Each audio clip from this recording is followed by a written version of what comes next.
Listening is the receiving end of the communication process. This, of course, is what the receiver must do when a message is sent to them by the sender. The receiver must listen to the message in order to decode and be able to send feedback. In this presentation, we will look at listening, types of listening, and what it takes to be a good listener. There's a difference between hearing and listening. The majority of people can hear, but not everyone listens well. Hearing is the power to sense sounds and take them in through different stimuli. In other words, you may hear that a person is speaking, but you may not understand or get what they're saying. Listening means that you both heard and comprehend the message that was sent. You're able to understand the intent of the speaker or sender. In other words, you successfully decoded the message. When it comes to listening, there are two styles of listeners, passive or active. Passive listeners think that it is only the responsibility of the sender to make the receiver understand. Everything must come to them, they do not move. It's like this tricycle just sitting there without someone pedaling. Active listeners participate in the conversation as an equal to the sender. They help to guide the speaker toward common interests. They show they are paying attention by asking for clarification, eye contact, eloquent grunts, which we will look at later in this presentation, and giving feedback that shows connections to your interests. The active listener is like the child on the tricycle exploring the world around them. It is important to work hard to pay attention to what we listen to, especially since we only remember about 25% of what we hear. A good way to help retain what we hear is to write information down, or create word associations such as mnemonic devices, which I'll give you an example of later. These techniques ensure that you are listening to and understand what you hear. Now that we understand the listening is something we do on purpose, let's look at the 4 types of listening. The first and most basic is appreciative listening. This means listening to things that we personally value and choose to listen to for enjoyment. This could be different genres of music such as rock, rap, country, classical, R&B, pop, or the sound of children laughing. Perhaps you like to listen to the rain and wind, or maybe the sound of birds chirping in the morning. The important thing to remember about appreciative listening is that you choose to listen to it because you want to, not because you have to. The next type of listening is known as discriminative listening. Discriminative listening forces the listener to single out one sound from all the others that we heard around them. For instance, in our picture, the listener is on a cell phone in a busy restaurant. He's trying to single out the person's voice on the other end of the line above the clinking of dishes, other patrons, conversations, and the music in the restaurant. If you have ever heard someone yell out your name in the crowd and you've stopped to search for the person calling your name, you have used discriminative listening. Listening is about being there. Sometimes you have to be empathetic to another person's problems, whether it's to solve a work-related project or personal issue that someone is dealing with. Empathetic listening requires you to act as a sounding board and offer solutions or encouragement to other persons. You must work hard to make sure the speaker feels secure and is not embarrassed or afraid to speak to you. Therapists, counselors, and business consultants are examples of empathetic listeners. The fourth and probably most involved type of listening is critical listening. Critical listeners evaluate what is heard and then decide if it is good, makes sense, or is relevant to what they need or want. American Idol and the classroom are both examples of critical listening in play.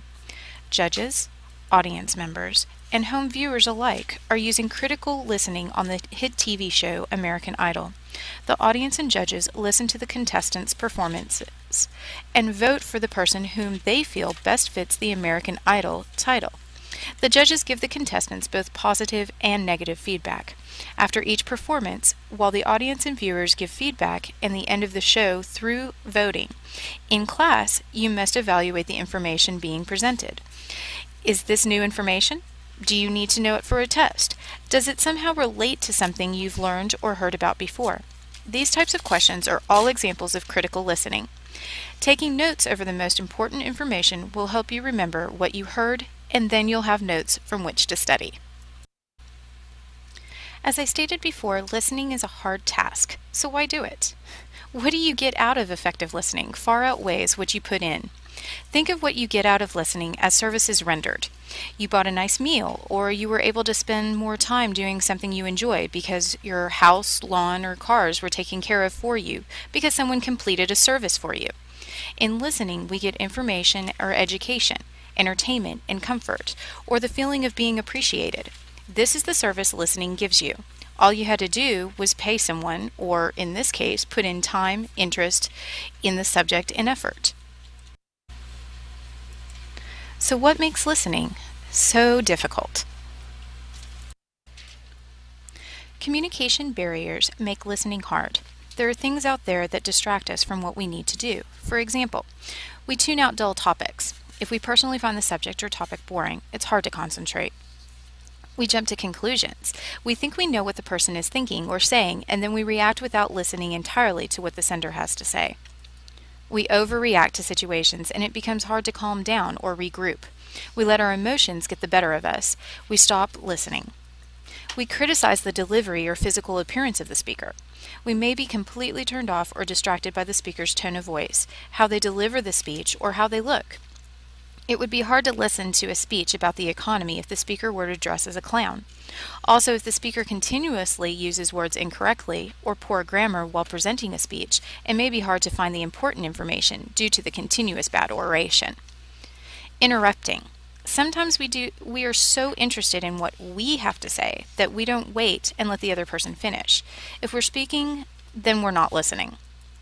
Faking attention. There are times when people try to look interested and give clues that they're paying attention, but they're not. Think about the kid playing video games and his mother's asking him to put his laundry away. He says, okay, but doesn't do it or just gives a response so that he can end the speaker from conversing and get back to the video game. Yield to distractions. All of the above are distractions. Distractions could include people standing behind or around the speaker, the sound of the air conditioner, an eyelash on the speaker's face. Let's next look at some tips about how to overcome communication barriers and stay focused. Having a plan of attack may keep you from getting distracted. Remember I said I would give you an example of a mnemonic device? Well, here it is. EARS. E-A-R-S. EARS stands for Explore, Analyze the Message, Review, and Search. When someone delivers a speech or presents information to you, you should listen critically. Explore. Think ahead. The speaker will preview information. Think about what you might know about the topic already. Analyze. The content is the most important part of the message, not the delivery of it. Focus on the message. Review. At the end or in the transitions of the speech, think about what has been said. Make sure you understand it or flag it so you can ask questions about it at a later time. Search. The information that is given to you may have hidden messages. Maybe they're trying to sell you something or persuade you to do something that is not good. You need to look for clues that will indicate this information to you. When listening to lectures, speeches, TV news, and commercials, use EARS to help you stay focused and not get lost in the information. Let's look at the last tip about listening. Silence is not always golden. Every now and again, we need to use sounds to indicate that we are paying attention and to help direct or encourage the sender to continue with mutually interesting topics. This can be accomplished through the use of eloquent grunts and door openers. Eloquent grunts are helpful. These are, oh, ooh. These help the sender know you're paying attention and what you think about the message without interrupting. Door openers also do this, but these are actual words, such as, go on, I hear you, yeah, or what,